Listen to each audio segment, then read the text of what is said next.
Good morning and welcome to Monday, 16th of June, European briefing.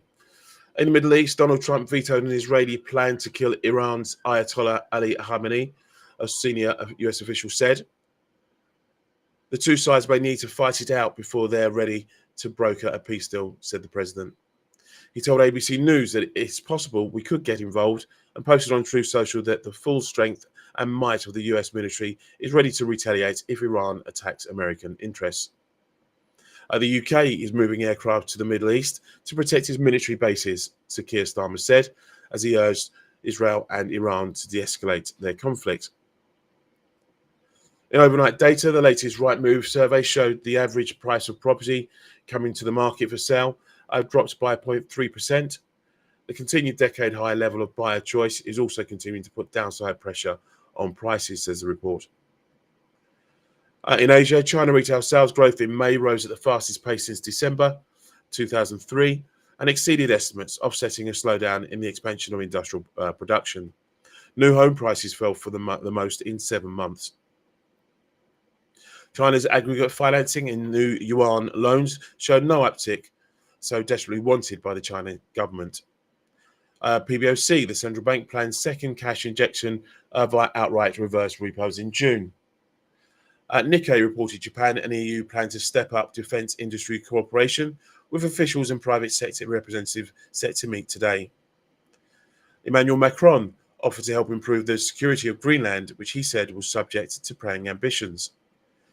And in Europe, the ECB is within reach of its 2% inflation goal, according to Christine Lagarde, head of the European Central Bank, talking to Xinhua. In Australia, the markets regulator began an inquiry into ASX following repeated and serious failures in governance and risk management at the exchange operator. And elsewhere, American decisiveness is key to ending Russia's invasion, according to Volodymyr Zelensky. Moscow said it struck central Ukraine's Kremenchuk oil refinery. In commodity news, oil rose as the conflict between Israel and Iran intensified, sparking concern that escalation will disrupt energy supplies. Crucially, investors seem to be assuming Iran will not threaten to close the Strait of Hormuz, since that would risk dragging the United States into the conflict. However, analysts say there is plenty of scope for Saudi Arabia and the rest of OPEC to extend supply if needed to keep prices restrained. Israel temporarily knocked out natural gas processing facility Saturday, linked to the giant South Pars field, Iran's biggest oil field, and targeted fuel storage tanks. Back to China, their steel production fell 6.9% on the year in May, its first contraction since Beijing vowed to address a glut in March. In overnight equity news, AMD says it can meet surging AI hardware demand, positioning itself as a realistic alternative to NVIDIA. Kering is set to appoint Renault head Luca De Meo as its next CEO.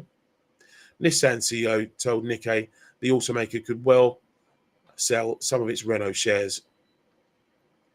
Santos shares surged after ADNOC made an $18.7 billion takeover bid. Apparently, Airbus is near a deal to sell 40 A220 jets to Poland's LOT, according to Reuters. Swiss drug news. Roche, which partners with Sarepta for commercialization gene therapy outside the United States, said in a statement on Sunday that it had paused the dosing of Elevidys in patients who were unable to walk following 2 cases of fatal acute liver failure.